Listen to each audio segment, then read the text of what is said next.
정치 맞수다 시작하겠습니다. 오늘은 김상일 정치평론가 장성철 공론센터 소장과 함께하겠습니다. 어서 오세요. 안녕하세요. 안녕하세요.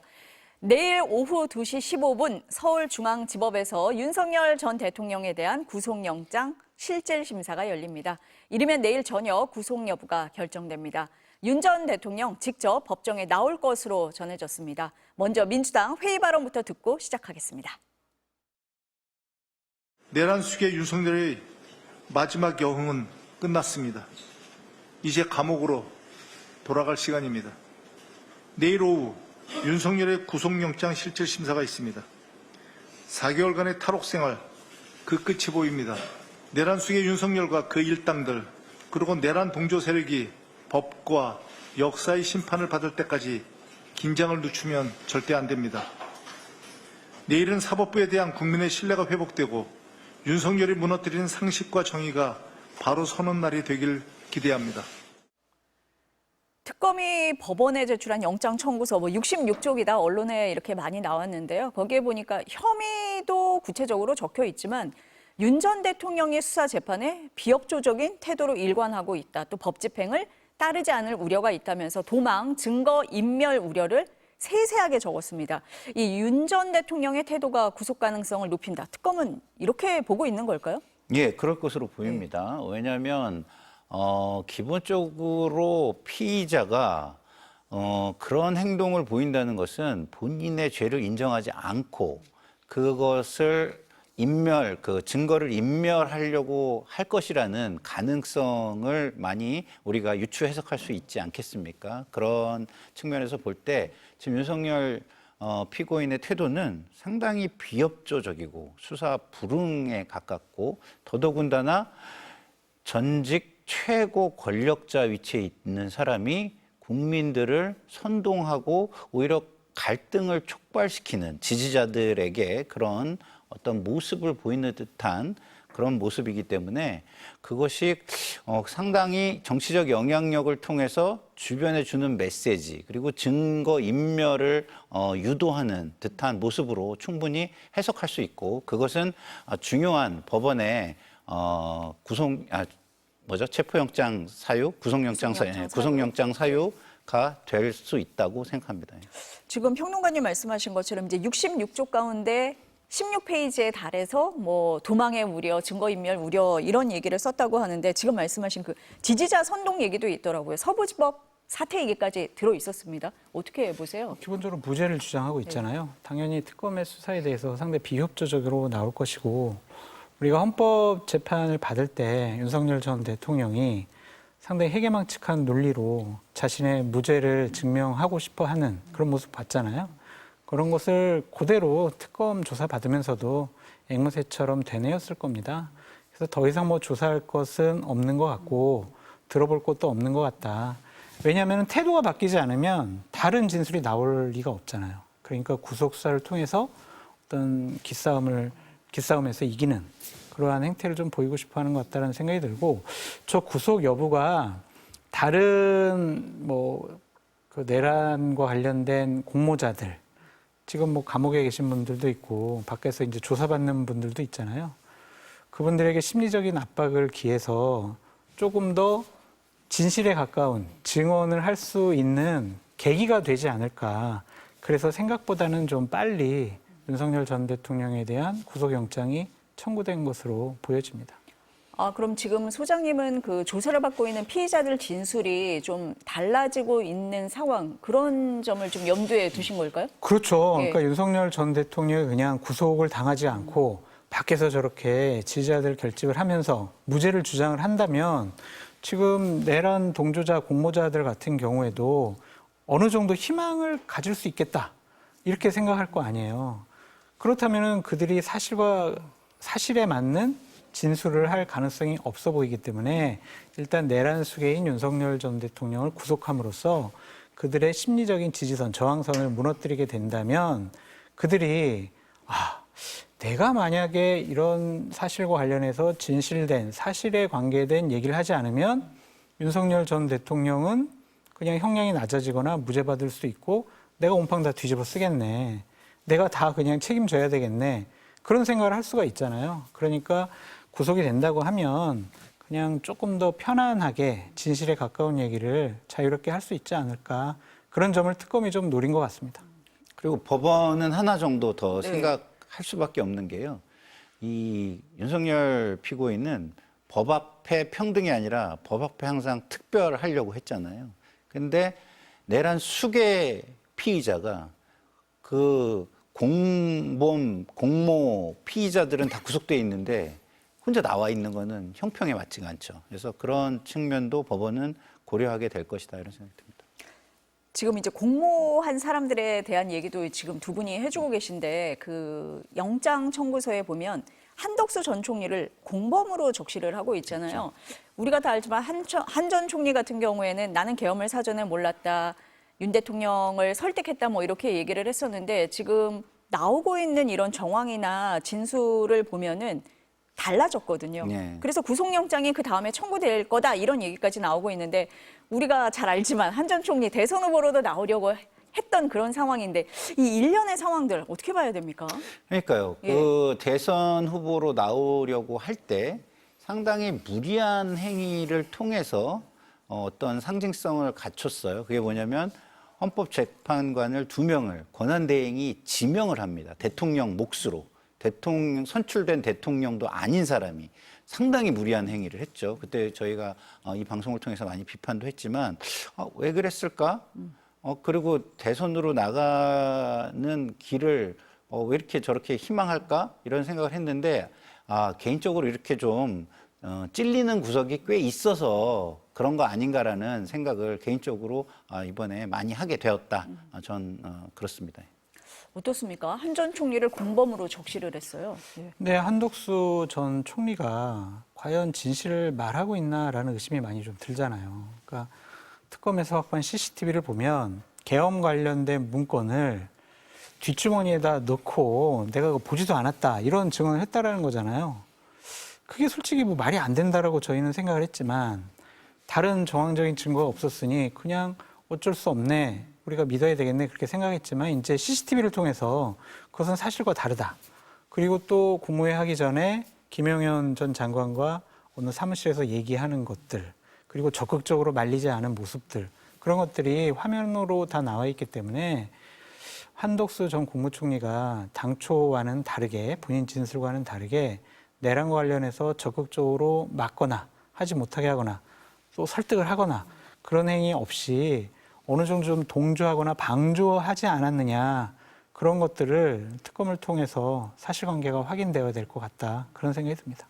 뒤늦게 계엄 선포문 만들고 서명하고 또 폐기하고 하는 과정에 적극적으로 가담을 했다. 지금 이런 의혹도 나오고 있기 때문에 이런 부분까지 좀 수사가 될 것 같습니다.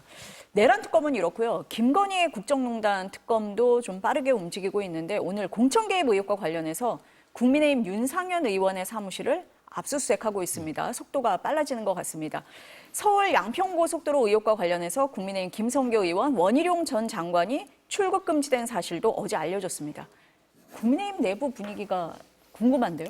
지금 겁나고 술렁술렁 하겠죠. 특히 이제 불법적인 비상계엄과 관련해가지고 그거를 동조한 거 아닌가? 사실 방조한 것이 아닌가? 국회에서의 계엄 해제 관련해서 이것을 해제 결의안을 하는 데 있어서 이건 좀 방해한 거 아니냐. 그렇게 의심받는 분들이 몇 분 계시잖아요.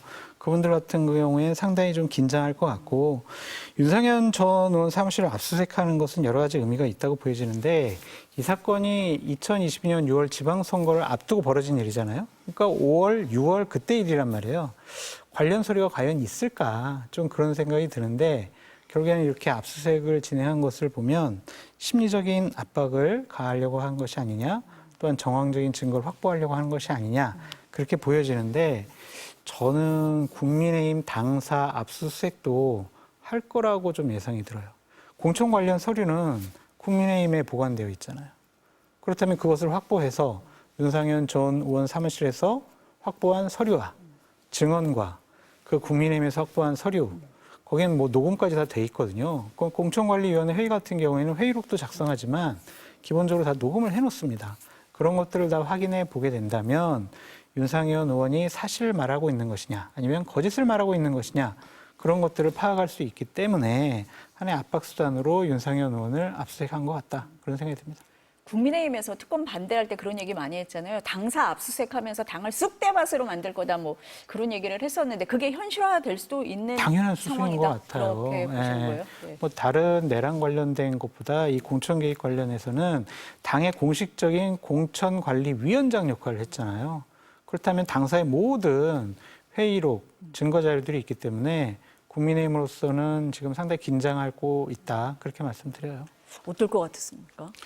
기본적으로 지금 이렇기 때문에 친윤 기득권 세력이 인적 쇄신돼야 국민의힘이 야당으로서 인정을 받을 것 같다. 이런 생각이 먼저 들었고요.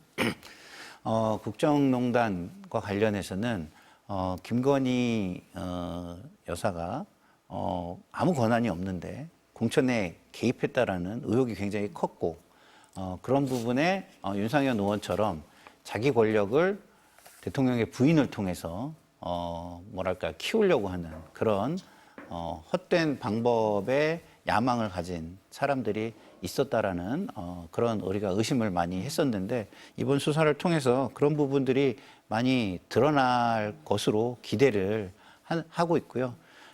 다시 한번 말씀드리면 이래서 친윤 기득권 세력은 스스로 결단을 하거나 아니면 당에서 인적 쇄신을 해내지 않으면 국민들은 국민의 힘을 야당 또는 대한 견제 세력으로 절대 인정해 주기 힘들 것 같다 이런 생각이 들고 좀 전에 소장님이 뭐 시간이 오래 지났기 때문에 압수수색을 한다고 증거가 확보가 잘 되겠냐 이런 우려를 해주셨는데 저는 인간들을 이렇게 보면은요 대부분 그런 걸 우려하면서도 자기 주도권을 잃지 않으려는 또 욕망이 있어요.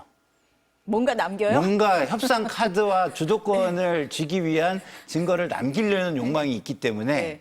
저는 이렇게 헛된 야망을 좀 가지신 분은 틀림없이 남겨놨을 것이다 이렇게 생각합니다.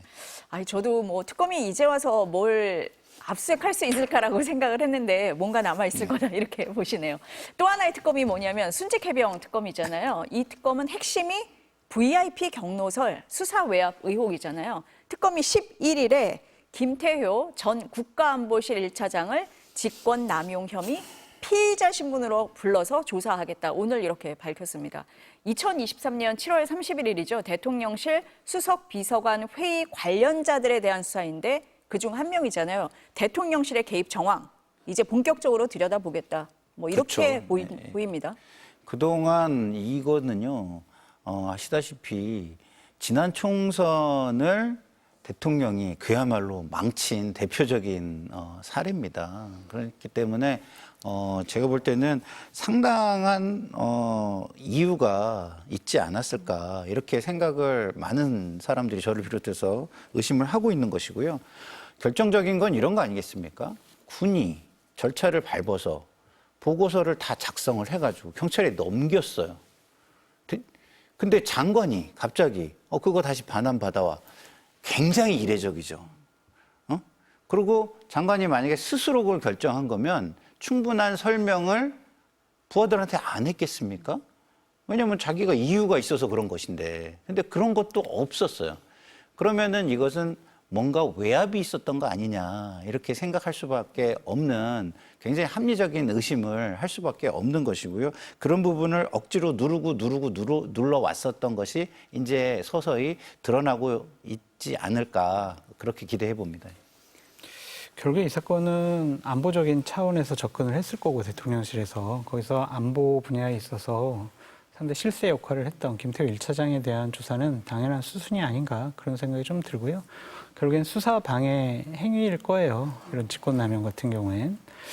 그렇다면 이것이 그냥 단순히 김계환 사령관 독단적인 그리고 뭐 국방부 장관 독단적인 그런 생각과 판단으로 처음 수사를 방향을 뒤집고 또한 이제 경찰로 이첩하지 못하도록 했을까 좀 그런 생각이 듭니다. 그래서 사실관계가 좀 제대로 밝혀져야 될 거는 같은데 이제 시작인 것 같아요. 이제 김계현 사령관이 VIP 경로서를 처음 얘기했던 분이잖아요. 그렇죠. 그러니까 누구로부터 들었는지 그거를 좀 밝혀야 될 것 같아요. 지금은 기억이 안 난다 막 이런 식으로 얼버무리고 있지만은 어떻게 기억이 안 납니까? VIP 관련된 말인데 사실관계가 조사가 진행되면 될수록 우리가 추측해왔던 여러 가지 일들의 사실관계가 확인될 중요한 계기가 될 것 같다. 그런 생각이 드는데 참 동시다발적으로 그동안 우리가 한 2년 전부터 뉴스회전에서 계속 지적해왔던 여러 가지 부적절한 일들이 이번 기회를 통해서 사실이 밝혀지고 좀 정의가 바로 세워지는 계기가 됐으면 합니다. 소장님 말씀대로 저희가 이 얘기를 굉장히 오랫동안 네, 해왔었어요. 네. 근데 이제서야 수사가 되나라는 생각도 좀 들기는 합니다. 평론가님. 정권교체의 네. 효능감이죠, 이게. 아, 그게 효능감입니까? 평론가님이 국민의힘 인적 쇄신해야 된다라는 얘기를 하셔서 국민의힘으로 가보겠습니다. 혁신위원회 시작도 못하고 끝났습니다. 어제 안철수 의원이 인적 쇄신 요구가 받아들여지지 않았다면서 혁신위원장에서 사퇴를 했습니다. 먼저 관련한 인터뷰부터 들어보시겠습니다. 아마도 제일 곤란했던 게 인적 쇄신에 대한 부분이겠죠. 제가 뭐 구체적으로 누군지 말씀드리는 건 적절하지 않은 것 같고요. 이건 저는 그 정치적인 책임입니다. 그러니까 법적인 책임이 아니라 정치적으로 책임지는 모습을 보이는 것이 우선 국민들께 그 와닿고 그렇게 되면 아니 이렇게 가장 어려운 이 인적 쇄신안부터 먼저 실행에 옮기는 걸 보고 다시 관심을 가지게 되고. 인터뷰에서 안철수 의원이 누구라고 말은 안 했는데 다 알더라고요. 권영세 전 비대위원장, 권성동 전 원내대표다 이렇게 다들 얘기를 하고 있는데 대선 경선 과정에서 강제 후보 교체를 시도한 데 대해서 책임을 물어야 한다. 안 의원이 이렇게 요구를 했다는 거잖아요. 그런데 친윤 지지로 당선된 송원석 비대위원장 겸 원내대표가 이게 받을 수 있는 조건이었습니까? 어떻습니까? 받을 수 없죠. 본인도 네. 그 세력인데 어떻게 그 세력들을 쳐내는 데 있어서 본인이 찬성을 하겠습니까? 그러니까 이게 기본적으로 전 안철수 위원장이 혁신위원장을 처음 송원석 비대위원장이 맡아달라고 할 때 이거는 약속을 받아놨어야 되는 거예요. 그러니까 나는 인적 쇄신하겠다. 그리고 나는 당원 당규 뭐 개정을 통해서 지도부 선출 규정을 좀 고치려고 한다. 그리고 혁신위원회의 위원들을 선임하는 것은 정권을 달라. 그리고 혁신위원회에서 내놓는 혁신안을 비대위에서는 한 글자도 고치지 말고 무조건 다 통과시켜라, 받아들여라. 이런 거를 약속을 받아야 혁신위원회가 제대로 일을 할 수가 있는 거 아니겠어요? 뭐 지난주에도 말씀드린 것 같은데 이런 약속 없이 하겠다라는 것 자체가 전 도저히 이해가 되지 않았고 혁신이 불가능할 거다라고 예측을 했거든요. 그러니까 당연히 기득권 세력의 주도권 세력의 그 힘을 이 혁신위원장이라는 허수아비 같은 권한을 갖고는 뚫고 나갈 수가 없을 거예요. 그래서 현실적인 벽에 부딪혀서 본인이 혁신위원장직을 내려놓게 된 건데 많은 또 분들은 안철수 위원장이 순진해서 이런 표현을 좀 쓰시던데 저는 좀 생각이 다릅니다. 좀 뭐 사사원 의원까지 하고 계시는데 정치적인 미숙함, 판단력이 부족했다라고 볼 수밖에 없죠. 야당이 됐습니다. 혁신이라는 것은 야당이 필수적으로 해야 될 일이에요. 그 혁신위원장이라는 자리의 무게감을 본인이 제대로 인식하지 못하지 않으셨냐 좀 그런 생각이 들어서 안타깝습니다. 그럼 미리 약속을 안 받은 안철수 의원의 책임이 더 큰 겁니까? 인적 쇄신 요청을 안 받아준 당 지도부가 더 책임이 큰 겁니까? 저 지도부는 그런 지도부라니까요. 원래 그런 지도부인데 아니, 우리 얘기했잖아요. 소근석 비대위원장은요. 공수처에서 윤석열 전 대통령을 체포하러 갈 때 그 45명 관저 앞에서 윤석열 지키자라고 한 분이에요. 거기 이름 올렸던 분이란 말이에요. 그분이 그러면은 친윤 세력을 치는데 동조를 하겠습니까? 그러니까 조건을 딱 걸어놓고 이거 안 받아들입니까? 나 그럼 혁신위원장 못합니다. 나는 전당대회에 나와가지고 내가 생각하는 당 개혁 방안에 대해서 국민과 당원들로부터 동의를 받고 심판을 받겠습니다. 그게 맞죠. 그냥 아니 저기 말로 계속해서 저한테 정권 준다고 했는데 왜 정권을 왜 잊어서 안 줘요? 이거는 정치적인 미숙함이죠. 그렇기 때문에 안철수 위원장의 좀 판단력이 좀 부족하지 않았느냐 그런 생각이 듭니다. 평론가님은 어떻게? 저는 제가 안철수 의원이었다면 이 질문부터 시작을 해봤어요. 근데 내가 그 혁신위원장을 하면 이 혁신을 이룰 수 있을까? 이 답에 저는 어려울 것 같다라고 답했을 것 같아요. 그렇지만 그럼에도 불구하고 지금 국민의힘 상황에서 정치적 투쟁을 할 수 있는 좋은 기회라고 생각한다면 저는 맡았을 거라고 봐요. 대신에 문제는 뭐였냐면 그 투쟁도 당연히 자기 헌신적인 투쟁이어야 한다는 게 있는 거죠. 그러면 자기 거를 던지고 내려놓고 내지는 투쟁 속에서 많은 핍박을 받고 고난을 통과해 가고 그 속에서 본인의 희생이 있으면 국민들이 그 희생을 알아줘서 다시 부활을 시켜주는 과정을 통해 가지고 새로운 정치인으로 거듭난다. 이거를 상정한다면 저라면은 맡았을 것 같다는 생각이 들어요. 순진하거나 미숙해서가 아니라. 근데 자기 헌신적 투쟁이 없었잖아요. 자기 희생적 투쟁도 없었잖아요. 고난도 없었잖아요. 그냥 고작 한 번 벽에 부닥쳤다고 싸워보지도 않고 바로 집어던지고 철수를 해버리면 그 철수가 너무 크게 이미지로 남죠. 또 철수? 이렇게 남잖아요. 그래서 저는 조금 더 이런 거에 대해서 투쟁하면서 그 기득권 세력으로부터 당하는 모습을 밟히는 모습을 충분히 보여줬어야 된다. 그런 자기의 헌신을 보여줬어야 아마도 당원들이 그래 저러면은 저 사람을 통해서 한번 이 당의 쇄신을 해봐야 되겠네라고 생각하고 다음 어떤 기회에 뭐 내지는 당대표 선거 8월 전에 그런 모습이 충분히 보인다면 당대표 선거에 다시 부활을 시켜주지 않았을까 이런 생각이 드는데 그러기에는 너무 좀 정치를 내가 너무 잘 안다라고 생각하고 너무 가볍게 이 상황들을 스스로 다 컨트롤하려고 했던 거 아닌가 이런 생각이 들어서 그런 부분은 또 미숙했다라는 데는 또 동의합니다. 그러니까 평론가님 보시기에는 헌신도 없었고 치열함도 없었다 이렇게 보시는 건데 그 사퇴를 하면서 얘기를 할 때는 혁신위원 그 구성을 할 때도 나하고 협의를 충분히 하지 않았다 뭐 이런 얘기도 했었거든요. 그렇죠. 그러니까 당 지도부와 얘기가 안 되고 있었다는 걸까요? 그렇죠. 그런 부분은 자기 생각을 가지고 자기 어젠다를 던지면서 싸웠어야죠. 싸워서 나는 이거 못 받는다. 내가 임명할 거다. 내가 위원장이다. 이렇게 싸우는 과정을 통해서 기득권에서 잘려나간다든가 뭐 이런 어떤 게 있었다면 그러면 더 당대표 출마에 명분도 생기고 이랬겠죠. 근데 한번 국민들은 잘 알지도 못하고 그러는 상황 속에서 자기 말로 이건 말도 안 돼 이러고 던진다면 국민들 입장에서는 그래 저렇게 할 수밖에 없었지라고 생각하면서도 너무 가벼운데 너무 자기 편한 대로만 하지 국민을 위해서 정말 자기를 희생하는 지도자의 모습은 아닌데 이렇게 생각하지 않을까 싶습니다.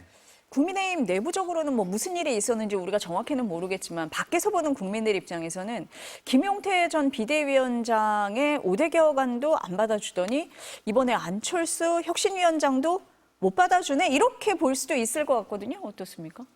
안 받아들이죠. 안 받아들이고 못 받아들이고. 못 받아들이고. 네, 그런 상황이 될 거고 기본적으로 국민의힘은 현재 이상해요.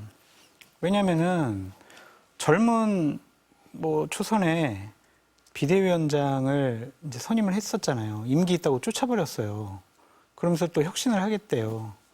그러고 혁신의 대상인 그 윤석열 전 대통령과 호흡을 같이 하고 옹호하고 방어했던 그런 분을 원내대표로 뽑고 김용태 위원장 쫓아내고 비대위원장을 겸임을 해버려요. 그런 다음에 그분들이 자신들이 혁신의 대상인 것도 모르고 혁신위를 꾸리겠대요. 그래서 혁신위에서 인적청산 얘기하니까 그냥 아무것도 안 받아들인 거잖아요. 그러니까 이상한 거라니까요. 당의 비상 상황을 불러일으켰던 사람들이 비대위원장을 하고 있단 말이에요.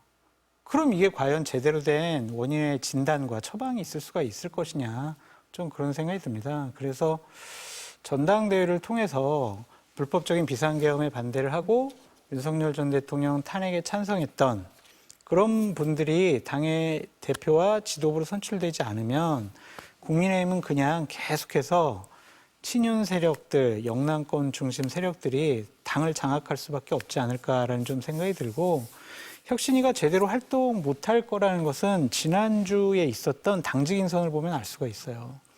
정정식 사무총장, 김정재 정책위 의장, 이미자 기재부 상임위 위원장 이런 분들이 가장 앞에서 윤석열 전 대통령 옹호하고 방어하고 계속 윤석열을 지키자고 했던 분들이잖아요. 그분들이 지금 당의 주요한 당직을 맡고 있어요. 어떻게 당이 쇄신되고 혁신되겠습니까? 이거는 당의 지도부 그리고 친윤 세력들이 절대로 우리 기득권 놓치지 않겠어. 이거 무슨 혁신 말도 하지 마. 그런 얘기를 하는 것 같아요. 그래서 참 앞으로 국민의힘의 참 정당으로서 국민들에게 인정받는 부분들이 좀 암울하다, 좀 불가능하지 않을까. 참 그렇게 생각이 들어서 안타깝습니다. 그 인적 쇄신의 당사자로 지목된 두 분은 어떤 반응을 보이셨냐면 권영사의 전 비대위원장 같은 경우는 자신의 이익 추구를 개혁인 양 포장해 당을 내분으로 몰아넣는 비열한 행태다. 이렇게 안철수 의원을 비난했고요. 권성동 전 원내대표는 혁신위원장이라는 중책을 자신의 영달을 위해 탐내고 있다면서 인적 쇄신과 전당대회 출마 계획은 혁신위 비전에 전혀 없었다. 이렇게 얘기를 했습니다. 반응 어떻게 보세요? 그러니까 행태와 주장을 분리해서 봐야 된다고 봐요. 행태는 자기 희생적이지 못한 게 아쉽다고 제가 말씀을 드렸고요. 주장은 너무나 옳은 주장이죠. 인적 쇄신이 없이 지금의 야당이 야당으로 어떻게 인정을 받습니까? 제가 저렇게 두 분이 나와가지고 또 저렇게 얘기하는 걸 보면서 그 굉장히 흥행한 드라마 제목이 생각이 나더라고요. 폭삭 소가수다. 근데 왜 그 얘기가 생각이 났냐면 저 모습을 보면서 두 글자가 생각났어요. 폭망. 근데 폭삭 망했수다. 이렇게 저는 이렇게 딱 떠오르더라고요. 그래서 이거는 구제불능이구나. 폭삭 망했구나. 이 생각이 많은 국민에게 저와 똑같이 머릿속에서 메아리치지 않았을까? 이런 생각이 듭니다. 소장님 어떻게 보세요? 한 문장으로 정리하겠습니다. 뭡니까? 적반하장도 유분수다. 그런 생각이 들고 당을 저렇게 만든 분들이 그냥 최소한 가만히라도 있어야 되는 것이 아니냐 그런 생각이 좀 듭니다. 인적 쇄신의 대상으로 지목이 됐다고 해서 저렇게 그래도 혁신을 해보겠다라고 하는 안철수 위원장의 여러 가지 행태를 개인의 영달이라는 단어를 통해서 폄하하는 것은 아무리 생각해도 옳아 보이지 않는다라고 말씀드립니다. 전당대회 나가려고 일부러 미리 혁신위원장 했던 거 아니냐. 그런 시각은 어떻습니까? 그거는 좀 동의하기가 어려운 게요. 본인도 혁신위원장을 수락을 하면서 전당대회 생각해보지 않았습니다라고 얘기를 했고 현실적으로 혁신위원장 하면서 전당대회 나갈 수가 없어요. 예를 들면 전당대회 8월 20일 날 열리잖아요. 그러면 대략 한 달 전에 후보 등록도 받고 지역다면서 유세도 하고 당원들 만나야 될 거 아니에요. 혁신위원장 하면서 어떻게 그런 일을 해요. 그건 말이 안 되잖아요. 그래서 이거는 그냥 공격을 위한 하나의 그냥 수단이 아니냐. 너무 폄하하는 것은 옳지 못하다. 그런 생각이 듭니다. 송원석 비대위원장이 오늘 회의에서 조만간 신임 혁신위원장을 찾아서 혁신이 꾸리겠다라고 했습니다. 가능합니까? 네. 그랬으면은 안철수 위원장한테 전권을 줬겠죠. 이럴 거였으면 그랬을 거다. 그렇죠. 근데 김용태 비대위원장의 혁신안도 못 받고 안철수 혁신위원장도 뭐 인선부터 시작해가지고 인적 쇄신도 못 받고 하여튼간 본인들이 편한 혁신, 본인들이 편한 개혁을 하겠다는 건데 기득권이 편한 혁신, 기득권이 편한 개혁이라는 게 있을 수 있나요? 그러면 국민들에게는 엄청 불편할 텐데요. 그죠? 그래서 저는 뭐 혁신위를 또 한다고 하는 것이 국민들에게 어떻게 느껴질까? 아까도 제가 말씀을 드렸지만 이미 망했어. 폭망이야. 이렇게 지금 느끼는 상황에서 그 얘기는 좀 뭐 하는 거야? 이렇게 느껴질 거라고 저는 봐요. 어쨌든 지금 영남 자민련으로 굳어가는 거 아닌가라는 생각이 들고요. 굳어가는 것조차도 위태로울 수 있다라는 생각마저 드는 것은 각종 지지율 조사를 보면 TK에서도 저런 모습은 별로 좋게 보지 않는다라는 조짐들이 곳곳에 드러나고 있습니다. 그래서 제가 계속 드릴 말씀이지만 본인들 생각에 맞춰가지고 편안하게 하는 혁신은 없다라는 것을 깨닫고 그리고 영남 자민련으로 자기 자리만 지키면 된다라는 것이 당원들에게 얼마나 배신 행위인지 스스로 좀 돌아보셨으면 좋겠다 이런 생각이 듭니다. 찾을 수 있습니까? 찾을 수야 있겠지만 그게 뭔 의미가 있겠어요. 의미가 혁신은 없다? 불가능하다라는 말씀을 드리고요. 이제 새로운 혁신위원장을 모셔가지고 혁신위를 출범시킨다고 하더라도 그건 이름을 바꿔야 돼요. 백발위원회로 바뀌어야 됩니다. 그 뭡니까? 백서발간위원회예요. 혁신은 뭐 할 수가 없어요. 인적 쇄신 안 받아들이잖아요. 당원 당규 뭐 지도 선출 규정도 이거는 물 건너간 거잖아요. 뭘 혁신을 해요. 결국에는 백서발간을 통해서 당이 왜 대선에 패배했는지 그러한 우리 보고서나 하나 만들자. 백발위원회를 발족시키겠다는 건데 그건 어느 인쇄업자 한 분에게 맡겨도 그냥 금방 만들어낼 수가 있는 거예요. 그래서 국민의힘의 혁신은 이미 전당대회 전에는 물 건너갔다라고 보여지고 만약에 전당대회에서 불법적인 비상계엄 반대하고 윤석열 대통령 탄핵에서 찬성했던 그런 당대표나 최고위원들이 뽑히게 되면 그때 새롭게 혁신위원회를 발족을 시켜서 전권을 주고 여러 가지 역할을 부여한다면 그때야 제대로 이제 혁신위원회가 굴러가겠죠. 그래서 지금 소장님 말씀이 그러면은 당대표 후보로 그런 분들이 지금 나온다 이렇게 보시면 안철수 의원도 물론 나오시겠다고 했고요. 나온다고 하셨고 조경태 의원도 나오시겠다고 했고 네. 결국에는 가장 상징적인 분이 한동훈 전 대표인데 아직은 뭐 고민이 많고 주위 참모들은 많이 말린다고 하더라고요.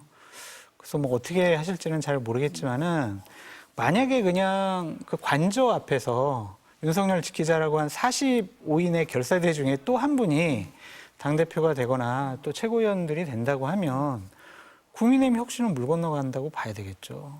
김문수 전 후보도 뭐 나올 것 같다고 얘기하고 최근에 뭐 국회 본청에서 농성했던 나경원 의원도 거론이 되고는 있잖아요. 나경원 의원이 네. 그 결사대의 가장 상징적인 분이기도 하고 또한 국무위원으로서 윤석열 전 대통령 편을 가장 강하게 입장을 반영을 했던 분이 김문수 전 대선 후보잖아요.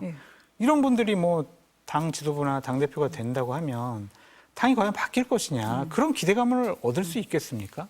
그러니까 어제 안철수 의원이 사퇴를 하면서 오히려 그런 개혁에 대해서 이거 정말 개혁해야 된다라는 얘기가 많아지면 한동훈 전 대표는 나오지 않겠느냐. 그래서 친한계도 조금 기류가 바뀌고 있다 뭐 이런 얘기도 있기는 하던데 어떻습니까? 아마 오래 고민은 안 하실 것 같아요. 그러니까 뭐 나가봤자 뭐 당선될 가능성부터 시작을 해서 당선되더라도 저렇게 송원석 비대위원장 원내대표 그리고 당직자들 보면은 다 친윤계로 다 구성되어 있는데 예전처럼 그냥 바보 당대표를 만들지 않겠느냐 저 사람들이 그러니까 왜 나가냐 뭐 그런 분들도 있는 것이고 이렇게 뭐 전쟁이 벌어졌는데 지도자가 그냥 뒤에 숨어서 그냥 라방이나 하고 있으면 그게 지도자냐 그런 비판도 듣고 계시는 모양이더라고요. 그래서 어떻게 결정할지는 모르겠지만은 일단은 국민의힘이 내년 지방선거를 치르려면 또 최소한 TK 지역 외에 다른 지역에서도 당선자를 내려고 한다면 45인의 결사대 외에 다른 분이 당대표가 돼야 되겠죠.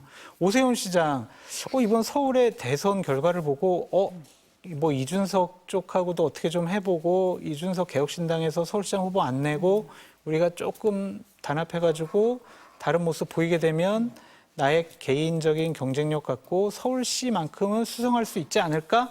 그렇게 생각을 하더라도 김문수 당대표나 나경원 당대표랑 같이 서울시 곳곳을 다니면서 우리 오세훈을 찍어주세요, 뭐 선출해주세요. 그러면은 국민들이 국민의힘 바뀌었구나. 윤석열과 절연했구나. 그렇게 생각하기 어렵잖아요. 그분들 다니면은요, 옆에 전한길 씨가 와가지고 또 지원 유세하고 정광훈 씨 옆에 와가지고 응원 집회하고 그럴 거예요. 그렇게 되면 내년 서울시의 지방선거도 국민의힘은 뭘 해볼 수가 없는 상황이 되겠죠. 그래서 많은 당원들과 당협위원장들과 내년 지방선거 특히 수도권, 중부권의 출마자들은 이렇게 당이 가면 안 된다라는 생각을 많이 하고 있을 거예요. 이제 그러한 열망들이 뭐 안철수 의원이나 한동훈 전 대표를 통해서 또 당이 바뀔 수 있는 여러 가지 분위기를 만들어낼 수도 있겠죠. 그래서 다음 주 이 시간 정도면은 한동훈 전 대표가 출마하냐 안 하냐 그것이 결정이 나서 전당대회 판세도 논의해 볼 수 있지 않을까라는 생각이 듭니다. 어떻게 보세요? 당권 경쟁. 일단은 좀 아까 예. 그 백서발간위원회 말씀을 하셔가지고 그거 먼저 좀 잠깐 말씀을 드리면 백서가 뭐죠? 있는 그대로 투명하게 적어야 백서인 거예요, 그죠? 근데 그게 가능할까요, 지금? 이렇게 기득권 세력이 본인들을 위해서 모든 상황을 만들려고 하면 그거는 백서가 안 될 거예요. 아마 백서발간위원회도 후흑한 인사들이 들어와서 뻔뻔하고 검은 마음을 가지고 쓰게 될 거라서 백서가 아니라 후흑서가 될 것이다라는 생각이 들고요. 두 번째로는 한동훈 전 후보는 김문수 전 후보가 나오면 저는 생각이 많아질 것 같아요. 나오면 그때부터 예. 생각을 한다? 예, 예. 예. 김문수 후보가 전당대회에 출마하지 않으면 저는 나올 명분은 좀 약하다. 그럴 때는 조경태 의원을 내보내는 게 저는 맞을 것 같고. 왜냐하면 지난번 이재명 대통령께서 대선에 패배하고 당대표 나갈 때 다들 뭐라 그랬습니까? 이게 말이 되냐 이렇게 얘기했잖아요. 그렇기 때문에 김문수, 한동훈은 그 논리에 비추어 보면 나와서는 안 되는 분들이죠. 자숙해야 되는 분들이에요. 근데 김문수 후보가 자숙을 안 하고 나온다. 그럼 이 당은 윤석열, 정광훈이 뭐랄까요? 당의 중심, 이 되는, 장악하는, 예? 그 세력이 장악하는 극우 보수 정당으로 한 발 더 다가가는 정당이 될 것이라고 저는 보거든요. 그러면 제가 볼 때는 지금껏 그런 부분에 대해서 큰 문제의식을 가졌던 사람이 그것을 그냥 두고 볼 것이냐. 저는 그건 막아야 된다고 생각하거든요. 그거를 막기 위해서 나와서 김문수 후보와 그런 논쟁을 벌인다면 지방선거에 어느 정도 좋은 결과를 내지 못하더라도 저는 당대표를 유지하고 그 방향성을 가지고 쭉 당을 이끌어 나갈 수도 있겠다 싶기 때문에 저는 변수는 김문수 후보의 출마 여부다 이런 생각이 듭니다. 상황을 조금 보면서 판단을 할 것이다. 이런 말씀이신 것 같습니다. 소장님이 다음 주쯤이면은 대충의 그림이 나올 수도 있다고 했으니까요. 그 얘기는 다음 주에 저희가 더 해보도록 하겠습니다. 그 민주당에서 검찰 조작 기소 대응 TF를 만들었습니다. 들여다볼 사건으로 여러 가지를 포함시켰는데 그중에 쌍방울 대북송금 사건, 대장동 사건이 포함이 되니까 민주당에서는 윤석열 정권에서 자행한 기획, 표적, 조작 수사를 파헤치겠다 이런 의도라고 했는데 국민의힘에서 이재명 대통령 구악이다 이렇게 비판을 했습니다. 들어보시겠습니다. 이화영에 대한 대법원의 징역 7년 8개월 확정 판결을 전면 부정하고 나선 것입니다. 이재명 대통령 살리기를 위한 대법원 판결 뒤집기로 보입니다.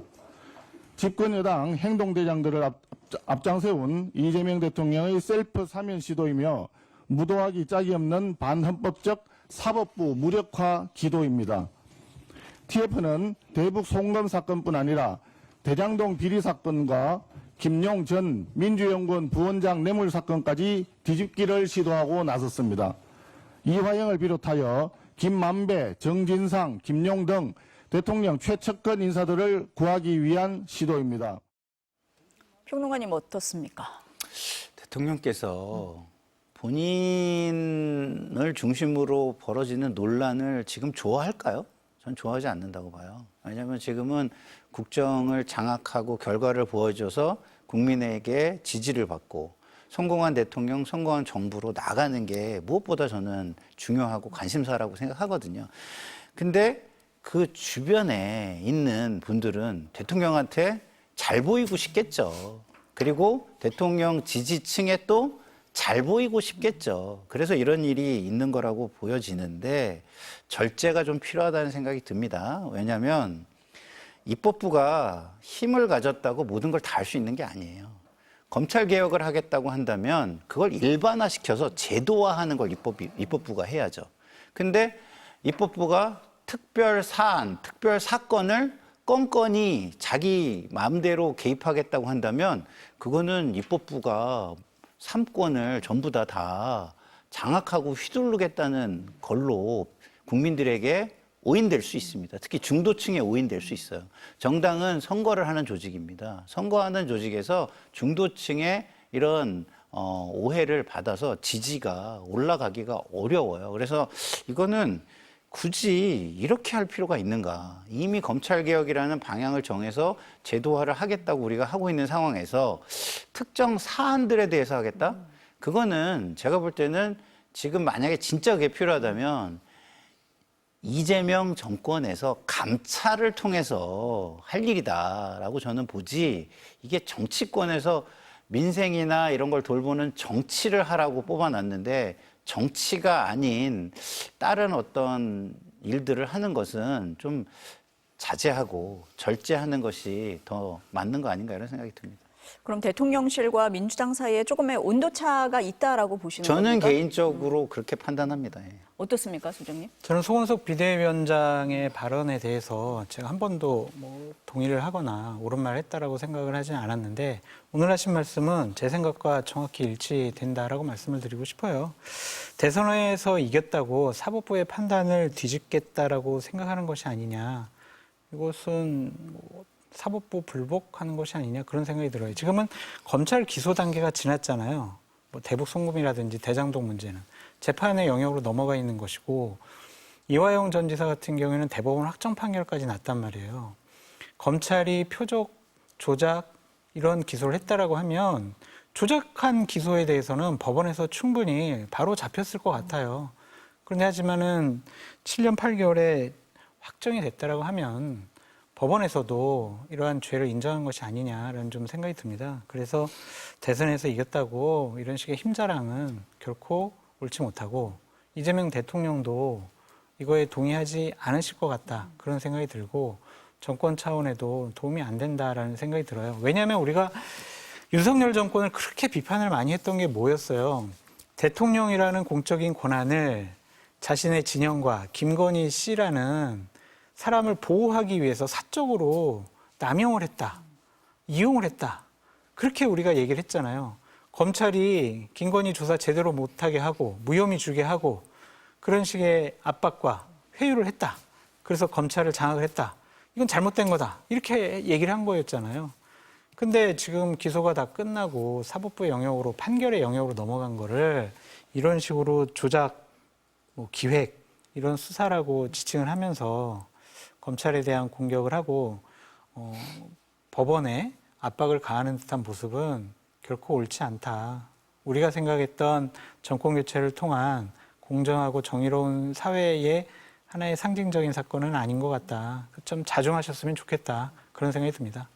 민주당이 검찰개혁 얘기하면서 검찰 특활비 부활시켰잖아요. 이 점은 어떻게 보십니까? 필요해요. 필요합니까? 수사하는 분들은 당연히 특활비가 필요합니다. 그러니까 그것이 잘 사용됐느냐 안 됐느냐 이런 부분들은 검증을 해야 되지만 기본적으로 그냥 월급이라든지 업무 추진비만으로 부족한 부분들 정말 어떤 수사를 하는 데 있어서 흔적이 남으면 안 되는 그러한 돈들이 분명히 있을 거예요. 그래서 이제 역대 정권 모두 다 진보 정권, 보수 정권 가릴 거 없이 국정원 특활비, 검찰 특활비를 그냥 존치시켜 놓고 사용하도록 한 거잖아요. 그런데 그걸 윤석열 정권 시절에 좀 없앴다가 이렇게 다시 되살린 것 이런 것들이 그냥 검찰을 장악하기 위한 검찰 우리말 잘 들어 그러면 특활비도 다시 부활시켜줄게 이런 형식이 아니라 그냥 좀 잘못된 것을 좀 바로잡는 그런 형식이 아닌가라는 좀 생각도 들고 가급적이면은 특활비에 대한 논란, 제도적인 개선을 국회 내에서 끊임없이 민주당 의원분들도 얘기를 했잖아요. 그러니까 흔적이 안 남고 증빙이 필요 없는 그런 돈은 사적으로 유용할 수밖에 없다. 그냥 검찰총장이 자기의 그냥 지갑에서 돈 꺼내주듯이 경력금 주는 형식으로 나눠주는 거는 말이 안 된다라고 많이 지적하셨잖아요. 그런 것들은 못하게 제도적인 개선을 하시든지 특활비를 점점 줄여서 입증이 가능한, 증빙이 가능한 업무 추진비 형태로 다 바꾸도록 하든지 이렇게 제도적인 개선은 좀 논의해 볼 필요가 있지 않을까 그런 생각이 듭니다. 평론가님은 어떠세요? 특활비는 저는 전액 삭감을 할 때도 방송에서 비판을 했죠. 이거는 전액을 삭감할 일은 아니다. 물론 그 통제가 안 되는 어떤 행정 권력에 대해서 재정 통제를 할 권한이 입법부에 있긴 합니다. 근데 그거를 만약에 100% 전액 삭감을 한다면 그건 통제가 아니라 과도한 사감의 표현이다라고 저는 생각을 했고 그런 얘기를 방송에서 했는데요. 기본적으로 특활비가 좀 더 투명해질 필요는 있습니다. 그럼에도 불구하고 업무 성격상 아주 공개되거나 오픈될 수가 없어요. 그럼 어떻게 하면 되냐면 소위 같은 데에서 비공개로 확인하는 제도화를 하면 됩니다. 몇 명에게 권한을 주고 그 몇 명이 대표성을 가지고 가서 다 들여다보고 그다음에 들어갈 때 서약을 하는 거죠.